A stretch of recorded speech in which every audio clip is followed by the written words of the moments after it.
Evet, çevre ambulanslar doğrudan bize gelecekler. Siz de acil hastalarınızı bize gönderebilirsiniz. Evet hocam. Evet hocam, doğrudur. Turgut Hoca'nın durumuna gelince ben sizi...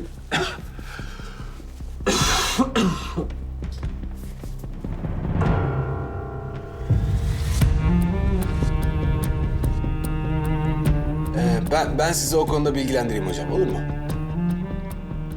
Tamam hocam, sağ olun.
Suzan.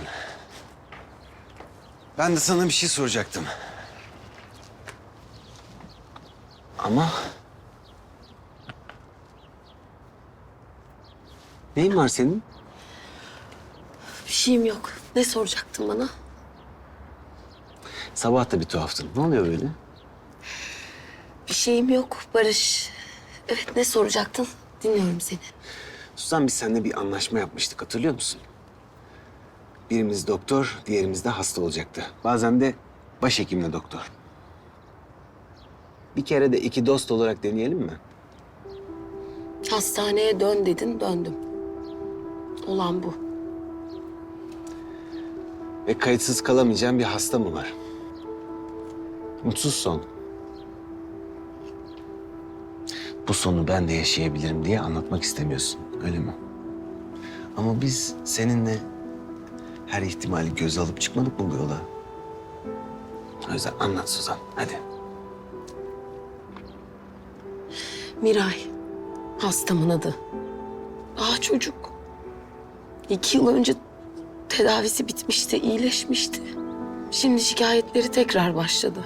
Biyopsi yaptık. Büyük ihtimalle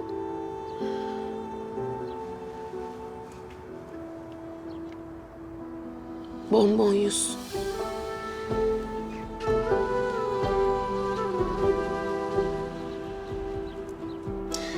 Bu kadar saçma bir kelimenin bu kadar can yakması normal mi?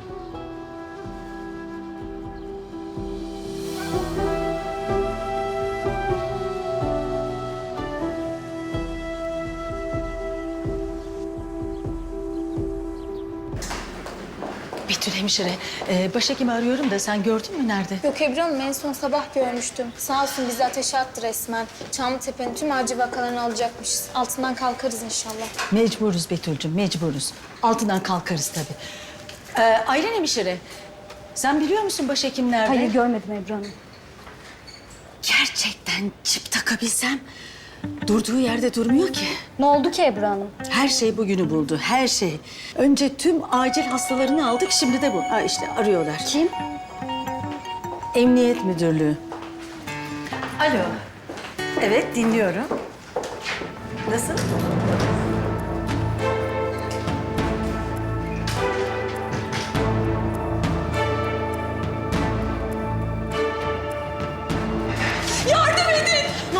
Mehmet Ali Kurtulan 14 yaşında, sol tarafında kurşun yarası var. Annesi misin? Teyzesiyim. Tamam, siz sakin olun. Burada bekleyin beni. Burada bekleyin. Mehmet Ali! Buradayım. Burada bekleyin hanımefendi. Mert. Hanımefendi sizi dışarı almamız gerekiyor. Tamam çık lütfen. Kurşunlandı Mehmet Ali. Mehmet Ali yavrum. Tamam. Yavrum Sakin ben olun. buradayım. Sakin olun. Tamam. Mehmet Ali buradayım ben. 2, 1. Tamam sakin. Tamam çık. Hocam küçücük daha çok. Mehmet Ali, sakin ol. Ben senin doktorun. Her şey yoluna girecek, tamam? Halledeceğiz. Her şey yoluna girecek. Hocam ikinci bir ambulans geliyor. Ne? Tamam, siz 2 ünite kan crosslayın. SF takın, ben hemen geliyorum. Mert çabuk yürü. Geldim.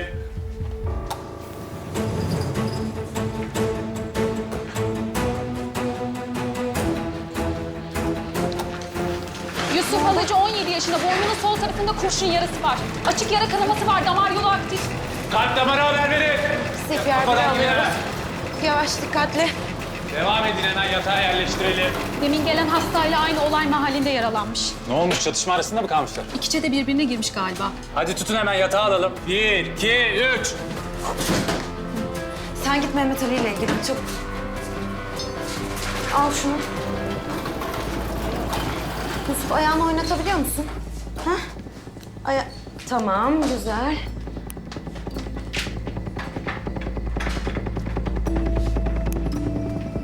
Hocam Mehmet Ali'nin kan basıncı düşüyor, kalp atış hızı da yükseliyor. Tamam, 2 ünite kan crosslayın, 2000 cc SF takın, ben hemen geliyorum, tamam?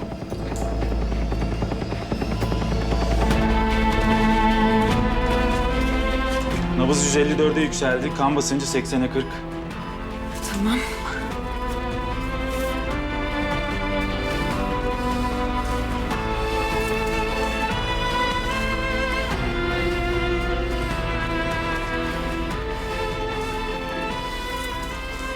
Kalp sesi boğuk geliyor.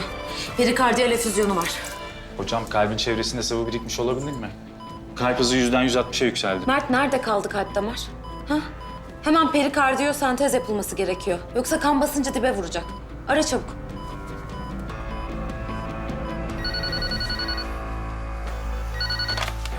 Efendim? Aras hocam, acildeki bir hastada tamponat gelişmiş. Acil perikardiyosentez gerekiyormuş. Hastayı bu halde bırakamam. 20 dakika. Aspiret. 20 dakika diyor. Ne 20 dakikası ya? 20 dakika çok fazla olmaz. Neydi o bir tane sarışın? Sedef. Ha, Sedef. Sedef nerede? Sedef nerede? Onu çağır. O da ameliyatta hocam. Kimse yok ki. Ya nasıl? Mert! Hocam biliyorsunuz Biliyorum, evet biliyorum, tamam. hasta normale döndü. Durumu stabil şu anda.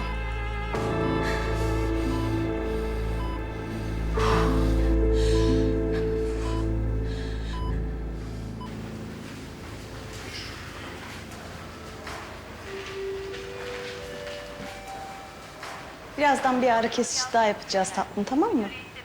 Tamam. Buyurun başhekimim. Aa, sen bisikleti olan abisin. Evet. Hemen tanıdın beni. Aferin sana. Adın ne senin? Miray, sen de mi doktora geldin? Ama sen doktorsun. Ben de doktorum bugünlük. Öyle mi? Çok memnun oldum sayın meslektaşım.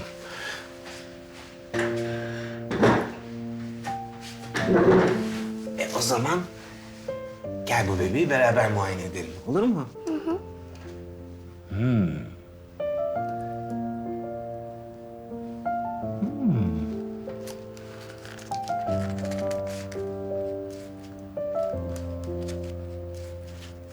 Çocuğum diye anlamam sanıyorlar doktorlar ama ben anlıyorum. Neyi anlıyorsun? Hastalığım geri geldi biliyorum. Annem babam üzülmesin diye neşeliymiş gibi yapıyorum.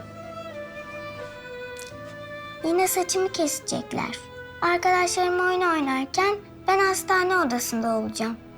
Bisiklete binemeyeceğim. Okula gidemeyeceğim. Korkuyorum ben. Ya annem babamı bir daha göremezsem?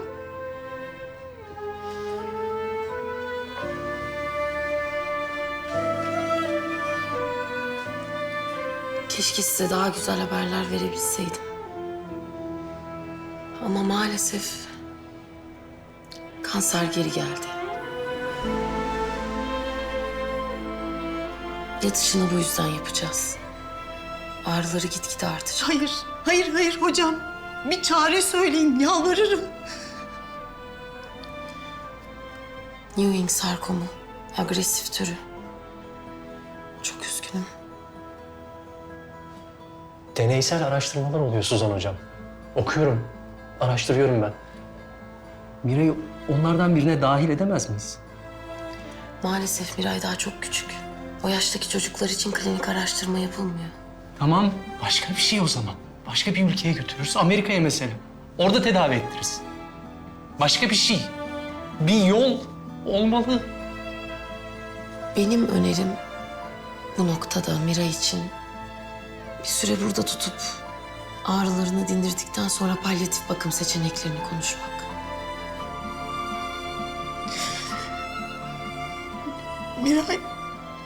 Miray daha çok küçük Suat. Ona nasıl söyleriz? Söylemeyeceğiz. Ne? Söyleyemeyiz. Olmaz.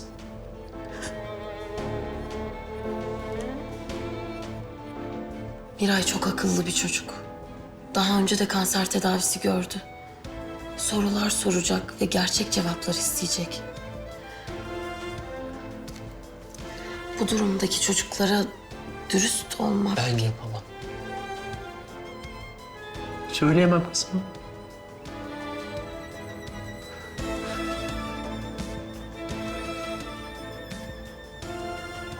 Sen söyleyebilir misin?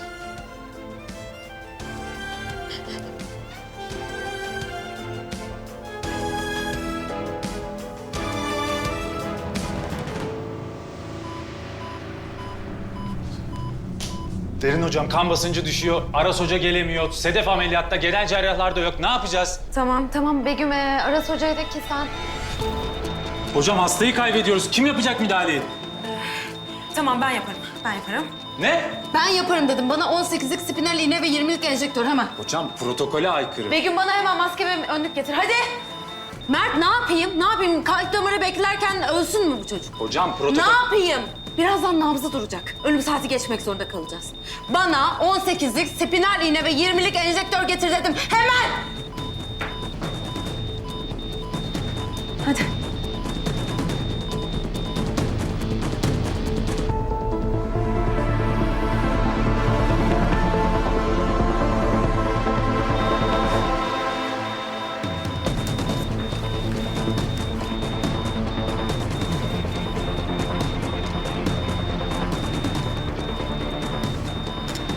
Giriyorum.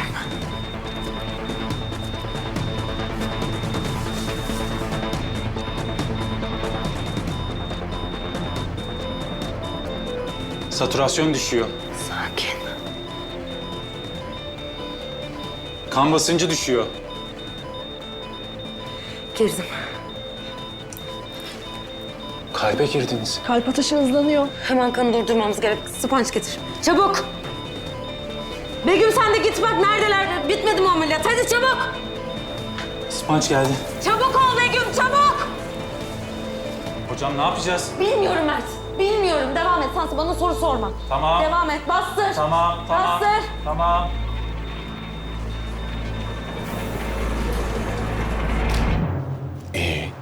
Duyabildiniz mi doktor hanım? Ne varmış kalbimde? Kalbinizde bir kuş var. Kuş mu? Nasıl girmiş o kuş oraya? Bilmem. Benim de kalbimde kuş var. Babam öyle diyor. Baba bak ben doktor oldum. Aferin benim kızıma.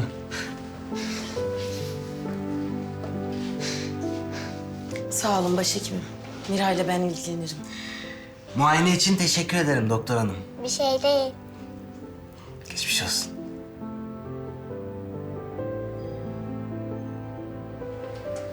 Nasıl da yakışmış doktorluk.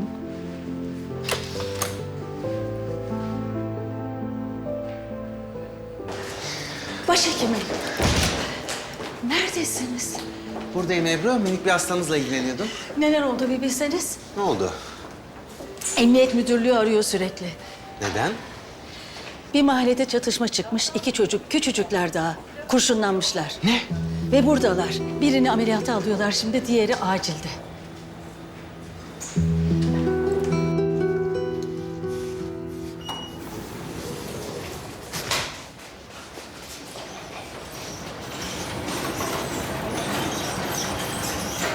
Ne zamandan beri kalp damar cerrahı alın Derin hocam? Seni beklerken olmak zorunda kaldım Aras. Çok sağ ol.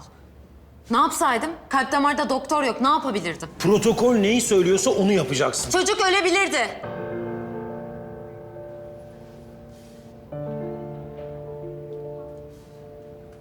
İğneyi kalbe fazla etmişsin.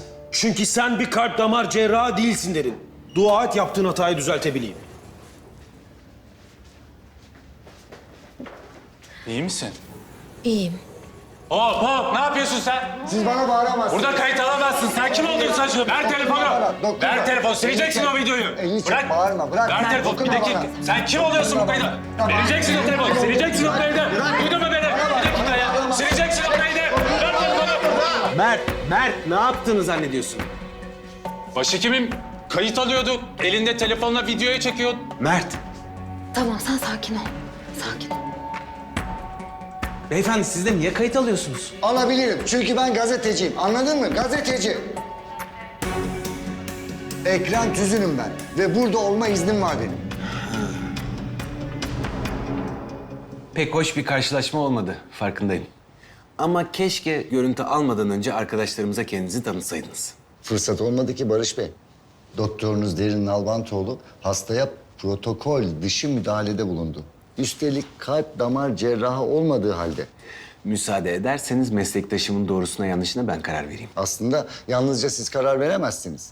Elimde görüntüler var. Bunu basına ya da sosyal medyaya dağıtırsam... Siz bizi tehdit mi ediyorsunuz? Hayır asla. Benim işim doğru hikayeyi bulmak. Ve onu okuyucularımla paylaşmak. Siz gazeteci olsaydınız ve böyle bir ana denk gelmiş olsaydınız siz ne yapardınız? Doğru hikayeyi bulduğunuza eminsiniz. Sesinizden o tanımı seziyorum. Evet, sayenizde. Doktorunuz Derin Nalbantoğlu ile ilgili verdiğiniz karara göre hikaye değişir tabii. Doktorunuzu açığa alacak mısınız? Ya da şöyle sorayım, hastaneyle ilişiğini kesecek misiniz?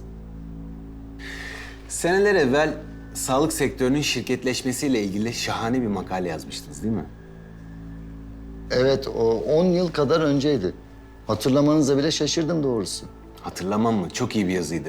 Ama benim en sevdiğim doğum sonrası yetersiz bakımla ilgili olandı. Çok cesurdu. Çok da iyi tespitler vardı. Evet, o da 10 yıl kadar önceydi. Niye artık öyle makaleler yazmıyorsunuz? Dünya değişti artık. Kimsenin o kadar uzun ve karamsar yazıları okumaya vakti yok. Herkes eğlenceli şeyler okumak istiyor. Yani vakit geçirmek için. Dünyanın daha fazlasına ihtiyacı var aslında. Hele de sağlık sektörünün. Aradığınız hikaye belki de... Belki de aradığımız hikaye sizsinizdir. Bu kadar genç yaşta İstanbul'un en köklü hastanelerinden birine başhekim oldunuz. Hikaye ben değilim. Hisar'ın. Ama görünen o ki hastanede pek fazla değişen bir şey yok. Tek yenilik sizsiniz. Hem de tüm ekibin liderisiniz. Hatta sizin için kahraman diyen bile var. Yanlışınız var. Ben lider değil, bu şahane ekibin bir parçasıyım sadece. Ve bence eğer herkes işini doğru dürüst yaparsa kahramana gerek kalmaz. İşte siz de işini doğru yapmayan doktorunuzu, Derin Nalbantoğlu'nu bu hastaneden yollayacaksınız. Az önce bana bir soru sordunuz. Dediniz ki siz gazeteci olsaydınız ne yapardınız?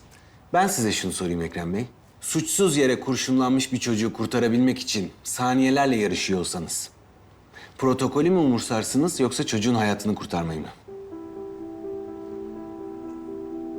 Ya da soruyu şöyle sorayım. O çocuk sizin çocuğunuz olsaydı Ekrem Bey, bizden ne yapmamızı isterdiniz?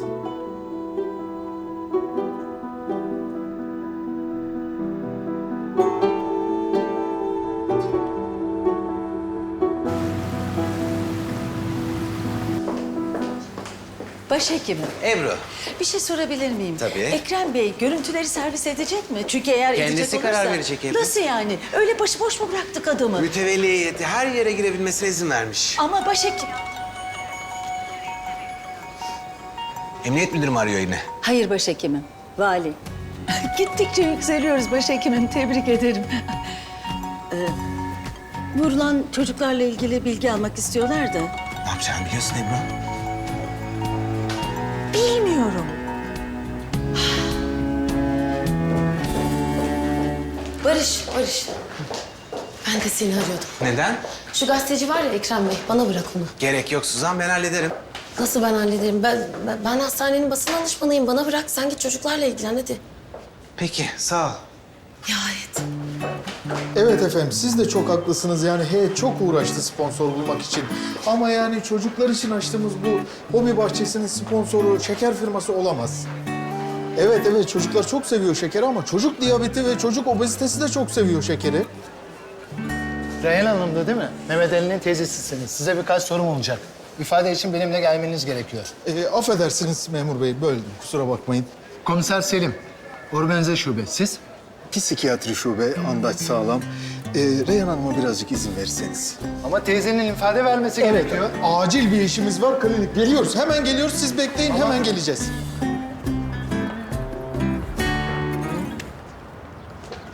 Ekrem Bey. Gidiyorsunuz galiba. Merhaba. Ben bir tanışmak istedim. Suzan Mayer. Tanıyorum sizi. Siz şu medyatik doktorlardansınız. Aslında sadece hekimim. Medya hastaneye bağış sağladığım bir kanal sadece. Ha bu arada buranın basın danışmanıyım. Şimdi benimle neden tanışmak istediğinizi anladım. Başhekim mi yolladı sizi? Görüntüleri servis etmememi mi isteyeceksiniz? Bu sizi durdurur muydu? Kapı aralığında size yalvarsam görüntüleri servis etmeyin diye. Bu kadar güçlü bir hikayeden vazgeçer miydiniz? Görüntüler sizde. İstediğiniz zaman kullanabilirsiniz. Biz doğru kararı veren Derin Nalbantoğlu'nun yanındayız. Küçük bir çocuğun hayatını kurtarmaya çalışan bir doktoru suçlayacaksınız. Siz kararınızın arkasında mısınız? Hikayeler nereden nasıl baktığımıza göre değişen şeyler biliyorsunuz. Değil mi Ekrem Bey? Ne ima etmeye çalışıyorsunuz? Hiçbir şey. Size bir teklifim var. Dinliyorum. Gerçekten güçlü bir hikaye arıyorsanız, madem izniniz de var, bir günü bizle geçirin. Kim bilir belki elinizdekinden çok daha güçlü, daha inandırıcı bir hikayeyle karşılaşırsınız. Belli mi olur? Ha günün sonunda hala elinizdeki hikayeye inanıyorsanız, görüntüleri servis edersiniz, olur biter. Burada olup biteni, gerçek hikayeyi görmeye cesaretiniz var mı?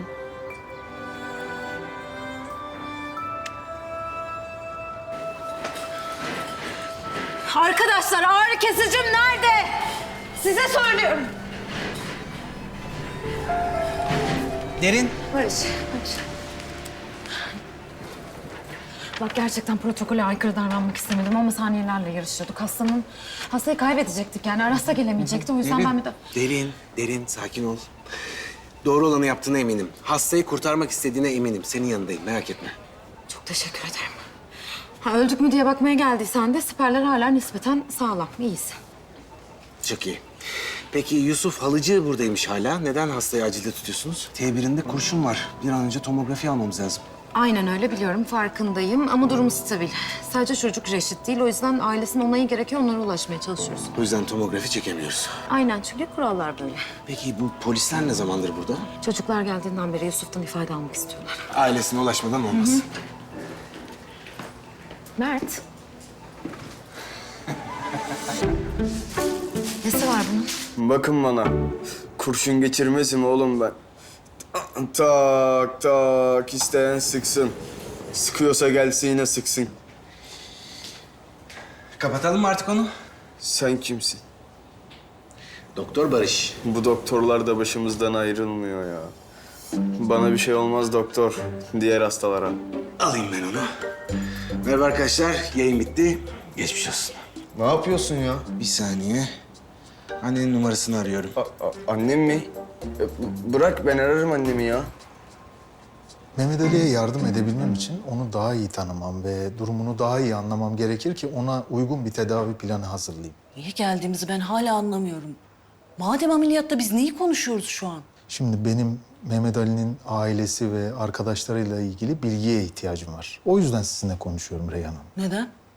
Kendinizi iyi hissedin diye mi? Pardon, anlayamadım. Fakir bir mahalleden fakir bir çocuk. Ne kadar da yardıma muhtaç değil mi? Yok, hayır. Beni yanlış anladınız. Buradan çıkıp güzel evinize, mutlu eşinize gidince nasıl hayır işlediğinizi anlatacaksınız. Gurur duyacaksınız kendinizle. Hayır, gerçekten Reyhan Hanım. Ben bakıyorum yeğenime, tamam mı? Tek başıma hem de. Yeğenim gibi değil, kendi çocuğum gibi bakıyorum. Aile hayatını mı merak ediyorsunuz? Alın size cevap.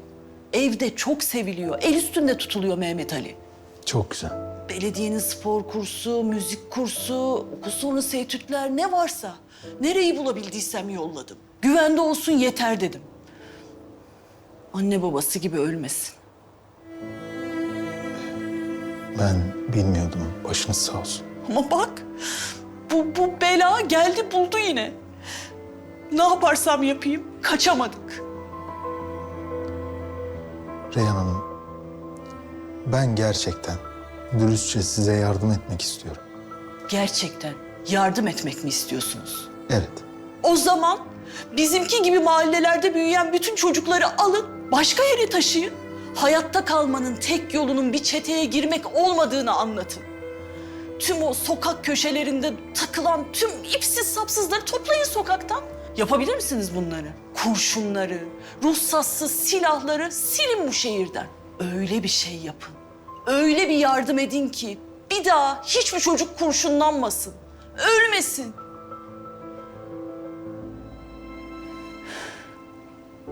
Psikiyatri şube olarak bunları yapabilir misiniz Andaç Bey?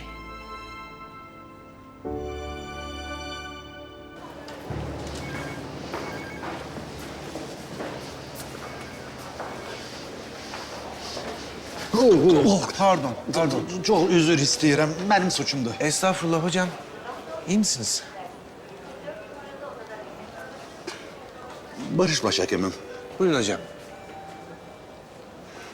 Sen baba olacaksın değil mi? Evet. Yaxşı baba ol. Yaxşı bir doktor olduğun kimi, yaxşı da baba ol. İnsan bazen bu ikisini bir arada bacarabilmiyor.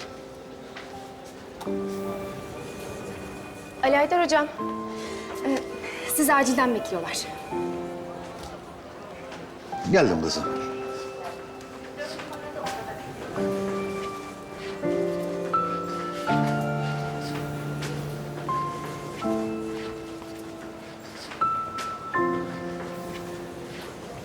Salam Yusuf. Ben Ali Haydar, doktor. Sana ne oldu? Bana ne olmuş ki? Ne bileyim ben bey amca yüzüm biraz şey. Neyse, rica etsem ayak parmaklarını oynatabilirsen mi?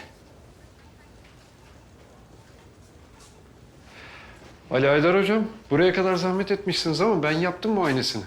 Ya mermi şimdilik kalacak mecbur. Gözlem için de Yusuf'u bir odaya alacağız şimdi. Hadi oğlum, oynat bakayım görün. Oynatıyorum ya. Şimdi bir şey hissedersense söyle, yaxşı mı?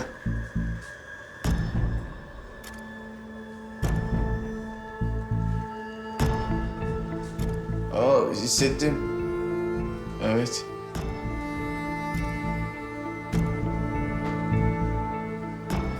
Ne oldu? Bir şey mi oldu? İyisin demiştiniz. Stabilsin dedik. Hocam, istediğiniz tomografi sonuçları çok hazır.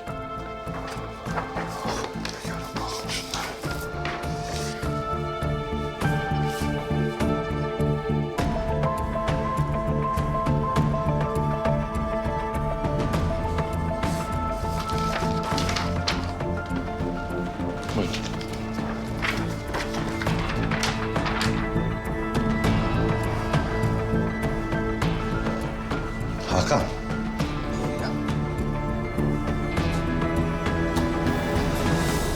Hakan, bu uşağın artan felci vardır. Hayır yoktu. Büyük ihtimal ödemdir. Antiinflamatuar başladım bile. Hakan, ödem değil bu. Görmürsen omurga stabil durmuyor. Sana deyirim ki acil ameliyat lazımdır. Ali Aydar hocam derdin ne? Neye kızgınsın? Şu baklava meselesi mi yine? Ben kızgın değilim. Ya o ameliyatın inşaattan farkı yok hocam. Bir nörolog olarak önerim bu mu gerçekten?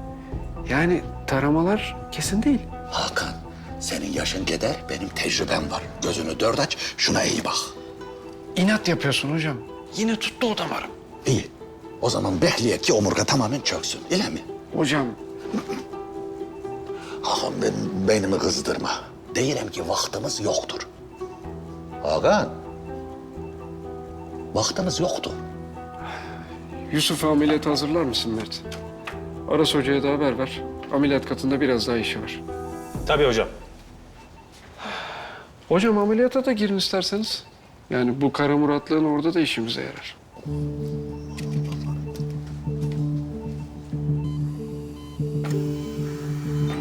Kan basıncı yine düştü. Kanamayı bulamadık ki. Hadi Mehmet Ali, hadi oğlum. Hadi dayan koçum, halledeceğiz bu işi, halledeceğiz. Aspire et, aspire et. Sedef, Hocam bu karna doğru bir baksana sen. Bir şey hissediyor musun? ben bir şey hissetmiyorum hocam. Ah, aç yeşili. Hocam karnında Grey Turner belirtisi var. Allah kahretsin, kanama burada. Arkadaşlar, batına doğru genişliyoruz. Hocam genel cerrahi aramamız gerekmez mi? Dalağa zarar verirsek? Sedef zaman yok, kanaması var. Hocam protokol dışı. Sedef zaman yok, kanaması var. Umut bisturi. Çabuk! Ekartor. Gel gel gel, aspire et. İz dalgalarına bak. Yanlış bir şey yapmadım ben.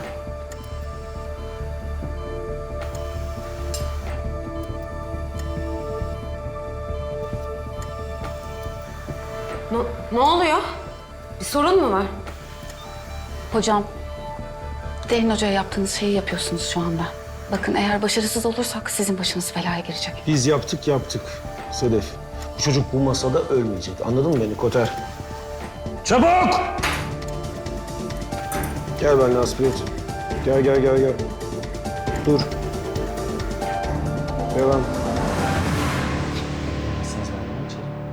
Tabii buyurun gelin.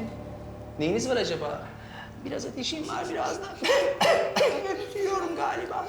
Bir bakabilir misiniz neyim var benim? Bir kontrol edelim bakalım.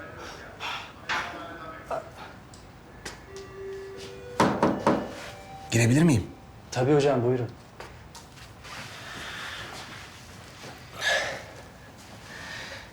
Miray'a küçük bir hediye getirdim. Tabii hocam.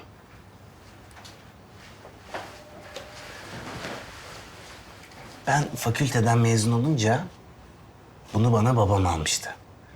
Madem sen de doktor olmak istiyorsun, al bakalım. Bu artık senin. Çok güzel. Çok teşekkür ederiz hocam.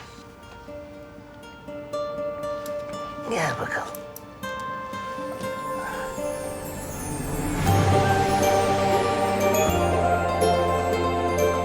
Teşekkür ederim. Asıl ben teşekkür ederim.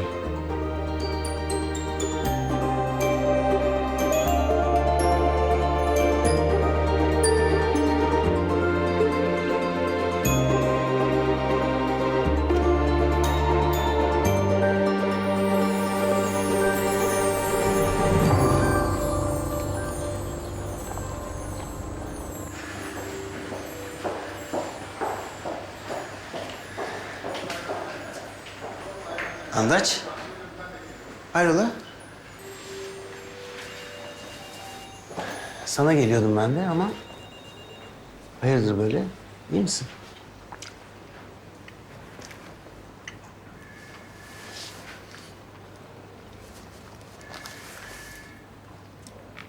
Strese çok iyi geliyor. Ha yok ben... Bıraktım ben, yeni bıraktım. Doktor tavsiyesi değildir.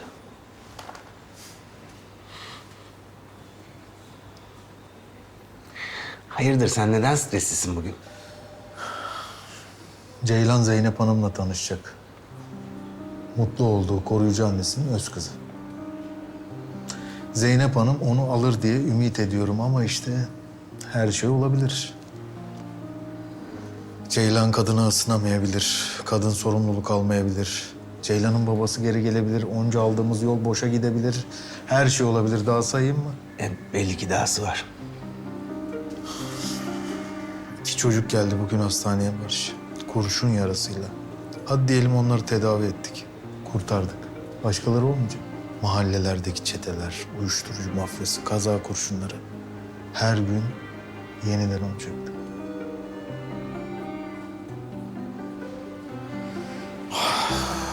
Ne yapsam ben de mi terapiye başlasam ya? kontrolünde olana odaklanabilirsin. Evet, insanların hastanelik olmalarını engelleyemeyebilirsin. Ama onlar buraya geldikten sonra elinden geleni yaparsın. Bu da onların hayatında önemli bir fark yaratır. Sen benim terapistim mi olsan, ne yapsan? Şaka şaka. Etik olmaz. Ama iyi deneme.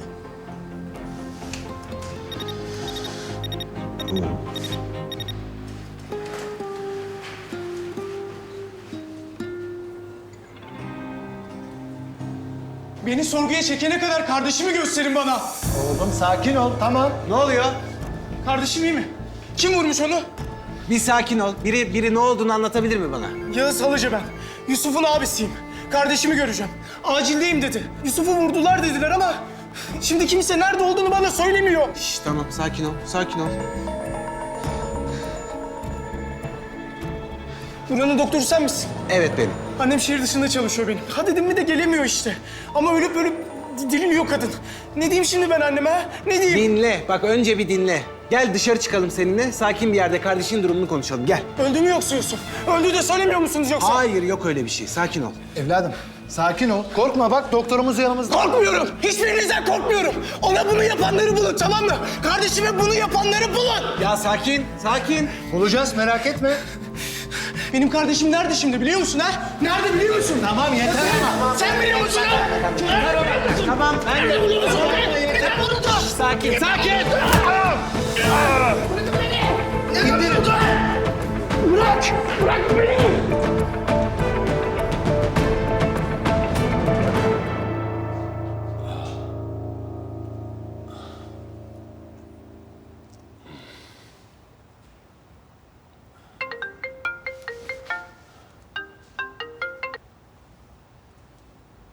Alo. Barış, sen eve beşik mi sipariş ettin? Evet. İhtiyacımız olacak diye düşündüm. Gizem. Bebek doğar doğmaz gitmeyeceksin değil mi? Sabah konuştuk, biliyorum zamana ihtiyacımız var diye ama sanki... Bizim neye ihtiyacımız olduğundan daha çok bebeğin sana da bana da ihtiyacı olacak. Biliyorum. Bunun yanında beşiğe, biberona, kemiriciye, oyuncaklara da ihtiyacı olduğu için onları sipariş ettim. Barış, yani daha vakit vardı, o kadar acele etmeseydin. Çünkü bir an evvel bir şeyler yapmak istedim Gizem.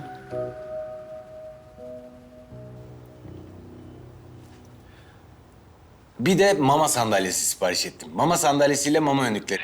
Beğenmezsen değiştiririz tabii. Barış, ben sadece...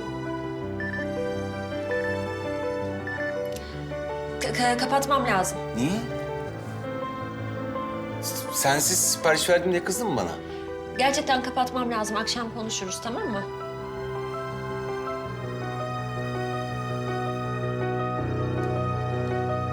Alo Feyza, bir şey mi oldu? Suzan hocam. Demek ki böyle oturup dinlenebilmen için yumruk yemen gerekiyormuş. Bunu bildiğim iyi oldu. Tutsana. Sağ taraf çok kötü moraracak. Mira'yı çok mutlu etmişsin. Bak, birileri bonbon yusa yenik düşüyor diye senin... Biliyorum Suzan, biliyorum. Ama sen de bütün hastalarını kurtaramadın diye herkesi kaybedecek değilsin. Biliyorsun değil mi? Suzan, sen benim en büyük sırrımı biliyorsun.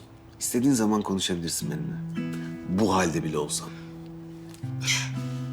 Sağ ol. Ama konuşmaya ihtiyacım yok. Şimdilik en azından. Biraz gerçeklerden kaçmaya, biraz da saklanmaya ihtiyacım var.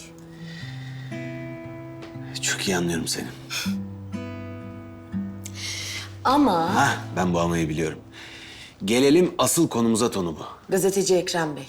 Yani tamam adamı oyalayalım, ikna edelim ama niye burada Barış? Madem sır tutabiliyorum bunu benimle paylaşabilirsin bence. Eskiden sağlık sektörüyle ilgili anlamlı, derin haberler yapardı. Sistemi değiştirecek türden. Ben de dedim ki eğer buraya gelip görürse... Yardım edebilir diye düşündüm. Zor olanı seçmenin her zaman da mantıklı yol olmadığını gözüme bir yumruk yiyerek öğrenmiş oldum. Haklıymışsın. İşleri basitleştirseydim böyle olmazdı. Manzaraya ne oldu? Yalan oldu. Değil mi?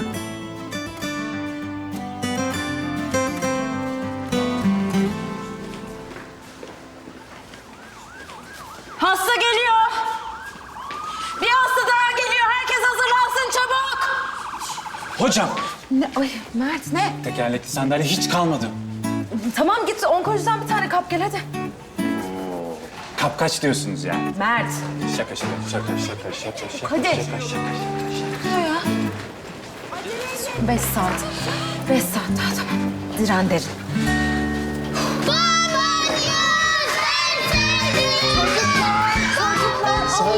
Selvi, ben bu bonbon topla dedim ama yavrum, Allah'ım ya Rabbim.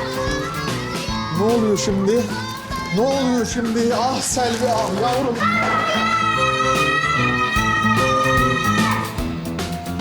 Ceylan ne oldu? Zeynep Hanım'ın işi çıkmış. Bugün gelemeyecekmiş. Çok kızgın.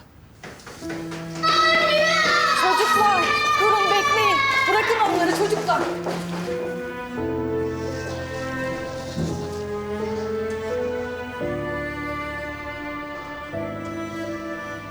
Ceylan.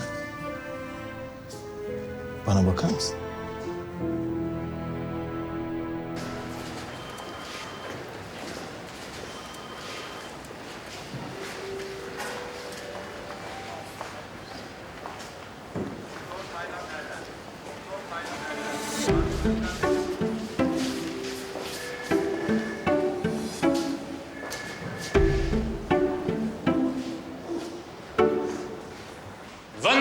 Vın. Çekilin yoldan, röntgene gidiyoruz, çekilin. Ola Azra, ne haber? İyidir Mert, senden ne haber? İyi ben de ne yapayım ya? Acilde tekerlekli sandalye bulamadım. Onkolojiden arakladım. Çaktırma. Nerelerdesin ya? Görüşemedik. Sen ciddi misin ya? Ya 2 haftadır yüzüme bakmıyorsun Mert. Burada bu kaosta mı benimle konuşmaya karar verdin? Kaos. Hastayı bekletme istersen.